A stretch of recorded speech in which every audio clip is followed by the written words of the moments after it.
Joining me on the phone is Congressman John Lewis, an icon of the civil rights movement. Congressman, thank you so much for taking some time to be with us today. 55 years since you crossed the Edmund-Pettus Bridge. What do you make of these images that we're watching across the country of peaceful protest? What we are watching around our country make me very sad. I thought and felt that we have come much further along the way toward the building of what Dr. King and many of us call the beloved community. It is a sad time. It is a very dark hour for all Americans. We must continue to teach the way of peace, the way of love, the philosophy and the discipline of nonviolence, and never, ever give up on any of our brothers and sisters. We're one people. We're one family. We all live in the same house, not just American house, but the world house. This is on the house that we have.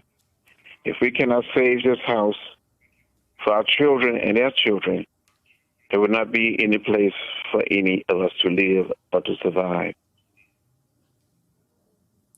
I believe, as you said, that a lot of Americans share that sadness, that sense of sadness for what it is that they are watching. And so I ask you, what do you tell your fellow Americans? Where do they put all of that sadness? I said to all Americans, not to give up, not to get lost in the sea of despair, but to keep the faith. And it's going to work out. But we must help it in working out by doing good and being true to the cause of love, peace, and nonviolence.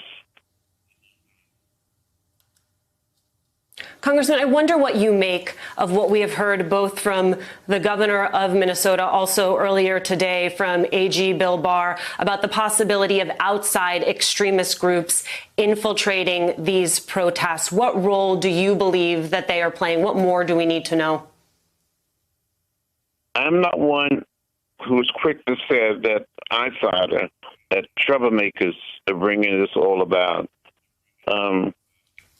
People in America today, especially young people, and it doesn't matter whether they're black or white, Latino, Asian American, and Native American, they're very disturbed of where we are as a people and as a nation. There is this fundamental question that we keep returning to over and over again, which is, what does justice look like? What does accountability look like? What do you believe is the answer to those two big questions? Well, I truly believe that justice looks like a place, a climate, an environment where we respect the dignity and the worth of every human being.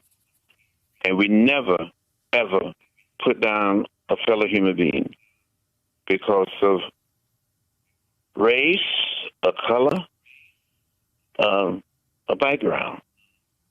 That somehow, in some way, we must teach each other to learn to live together as brothers and sisters. As Dr. King said, we were perished as fools.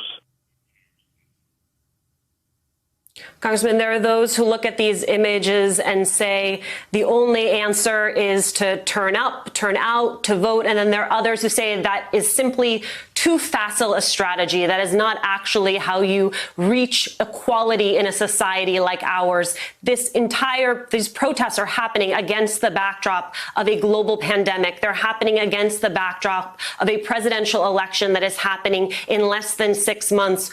Where do you see that all factoring into what we are watching across the country?